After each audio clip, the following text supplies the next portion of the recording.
Sabe aquele sonho, aquele que é tão vívido, tão real, que a gente acorda e fica se perguntando: o que é que foi isso? Pois é uma experiência universal. E nesta nossa análise, a gente vai mergulhar fundo na história fascinante de como a humanidade tentou decifrar uma das nossas experiências mais misteriosas, o sonho. Essa pergunta, por que a gente sonha, ecoa através dos séculos, né? Desde sempre a gente busca entender essas imagens, essas histórias que a nossa mente cria enquanto o corpo descansa. E o mais interessante é que as respostas que a humanidade encontrou ao longo do tempo dizem tanto sobre os sonhos quanto sobre nós mesmos. E para começar a desemaranhar esse novelo, essa citação do Carl Jung já dá uma pista fundamental. Ele diz que, para entender a consciência, a gente precisa primeiro olhar para esse mundo vasto, misterioso, que é o inconsciente. É de lá que os sonhos vêm. Bom, esse aqui é o nosso roteiro, o nosso mapa da viagem. A gente vai começar com essa busca por significado, passar pela antiguidade, que tinha uma visão bem prática da coisa, explorar a Renascença e sua conexão com o cosmos, mergulhar de cabeça na Revolução de Jung e, por fim, falar sobre a descoberta de um universo inteiro dentro de nós. A história que a gente vai contar aqui é sobre uma mudança de perspectiva. E que mudança! É a história de como a humanidade parou de usar os sonhos para tentar controlar o destino e passou a usá-los para uma jornada muito mais profunda, a jornada de se entender. Então vamos viajar no tempo. Voltamos lá para o século II depois de Cristo. Naquela época, o sonho não era visto como um espelho da alma, não. Era mais como uma mina de ouro. O objetivo era bem claro: extrair informações práticas e valiosas para o dia a dia. O negócio era puramente utilitário. A pergunta não era o que esse sonho revela sobre mim, mas sim como eu uso isso para ganhar mais dinheiro, para ter mais poder ou para evitar uma desgraça. O sonho era uma ferramenta para sobrevivência e, claro, para ambição. E o Artemidoro era o cara que personificava isso. O método dele era um reflexo perfeito da sua época. Ele viajou, conversou com todo tipo de gente, de ricos a escravos, e fez o que um bom enciclopedista faria. Criou um catálogo gigantesco para traduzir as imagens dos sonhos em resultados concretos no mundo real. Agora, a gente avança um pouco no tempo, chegando nas eras romana e renascentista, e aqui a visão se expande. Os sonhos deixam de ser só ferramentas práticas para se tornarem algo mais grandioso.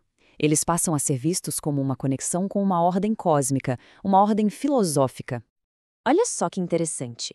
Para pensadores como Macróbio, o universo era um sistema perfeito e a alma humana um reflexo desse sistema. Então, cada planeta no céu correspondia a uma parte da nossa psique. Saturno era a lógica, Marte a paixão. E os sonhos? Bom, os sonhos eram a forma como a gente se comunicava dentro desse grande sistema cósmico. E essa mania de mapear e categorizar tudo não parava nos planetas, não. Os maiores filósofos também tentaram encaixar a alma em definições, em caixinhas lógicas. Era um impulso muito forte da época de tentar ordenar e compreender o mundo imaterial. Isso nos leva a uma figura fascinante da Renascença, Girolamo Cardano. Para ele, o objetivo de vida era o domínio do tempo. É quase uma obsessão. Ele usava de tudo: sonhos, astrologia, matemática, tudo para tentar tornar a vida algo lúcido, previsível. Era o auge da tentativa de controlar o destino através do conhecimento. E agora vem a grande virada de chave. É o momento em que a gente para de olhar para as estrelas, para de tentar prever o futuro e vira o olhar para dentro. O foco muda completamente do mundo exterior para a paisagem interior da psique. E o nome dessa revolução é Carl Jung. Aqui dá para ver a diferença gritante. A gente sai daquela busca pelo controle, que era o sonho do Cardano, e entra na busca pelo engajamento, pelo diálogo.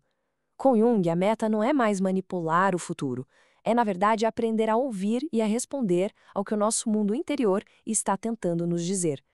Que frase, hein? Que metáfora poderosa. O que Jung está dizendo é que a nossa consciência, esse eu, que a gente acha que está no comando, é só um dos moradores da casa. Existe outra força lá dentro, uma força autônoma, poderosa, o inconsciente. E os sonhos são a língua que ele fala. Para entender essa língua, a gente precisa de um conceito-chave, o arquétipo. Pensa neles como se fossem padrões universais, instintivos. O herói, a grande mãe, o velho sábio, são formas primordiais que estruturam a nossa experiência e que aparecem não só nos nossos sonhos, mas em mitos e contos de fadas do mundo inteiro. E aqui a gente vê como a análise junguiana pode ser contraintuitiva. Os sonhos muitas vezes têm uma função de compensação. Se a consciência de alguém é muito unilateral, muito teimosa, o inconsciente pode mandar a imagem oposta para tentar equilibrar a balança, para mostrar o que está faltando, sabe?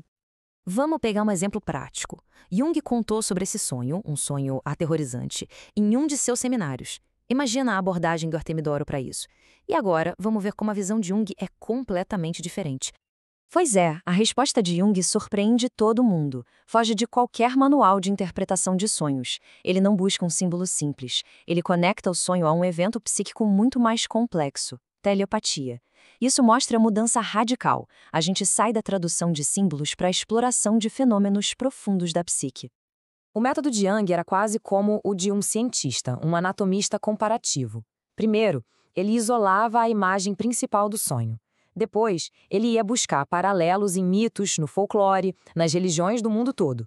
E aí, conectando esses pontos, ele conseguia revelar um significado muito mais profundo e universal para aquela imagem que parecia ser só pessoal. No final dessa jornada toda, a gente percebe uma coisa. Essa história não é só sobre a interpretação dos sonhos. Ela é, na verdade, um espelho da evolução da nossa própria autoconsciência como espécie humana. Pensa bem, a jornada de Artemidoro até Jung reflete a nossa própria jornada como humanidade. A gente começou se sentindo à mercê dos deuses, dos planetas, para, aos poucos, descobrir que as forças mais poderosas e misteriosas, na verdade, moram dentro de nós. Essa analogia com o desenvolvimento de uma criança é perfeita para ilustrar isso. A criança, no começo, se chama pelo nome, como se fosse um objeto, até que um dia ela aprende a dizer eu. A humanidade passou por um processo parecido, emergindo de um estado mais coletivo, mais inconsciente, para a autoconsciência individual. A história do sonho é a história desse despertar. E assim, a jornada nos traz de volta ao começo, mas de um jeito totalmente novo. Os antigos olhavam para o céu buscando respostas sobre o futuro. Nós aprendemos a olhar para dentro. Isso deixa no ar a verdadeira pergunta, que agora é muito mais pessoal. O que será que o inconsciente de cada um de nós está tentando comunicar?